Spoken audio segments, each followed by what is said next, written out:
Bu spiral 3 yil davomida homiladorlikdan saqlaydi hamda gormonal muvozanatni to'g'rilab turadi. Implant spiral bu gormonal spiral hisoblanadi.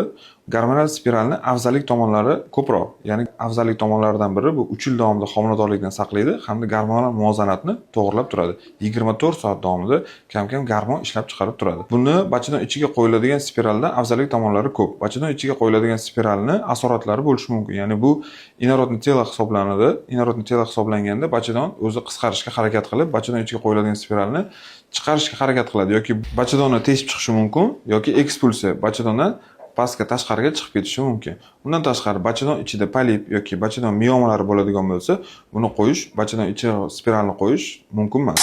Bundan tashqari bachadon ichiga qo'yilgan spiraldan so'ng bachadon bo'yni har doim ochiq bo'ladi. Bachadon bo'yni ochiqligi hisobiga agar organizmda jinsiy yo'ldan yuqadigan infeksiyalar yoki shamollash kuzatiladigan bo'lsa, to'g'ridan-to'g'ri bachadon naylariga o'tib ketib, bachadon nay o'tkazuvchanligini buzishi ham, o'tkazuvchanligini yo'qotishi ham mumkin.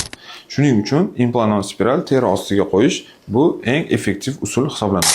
Siz bu teri ostiga qo'yiladigan spiral haqida ma'lumotga egamisiz? Agar ega bo'lsangiz, izohlarda yozib qoldiring.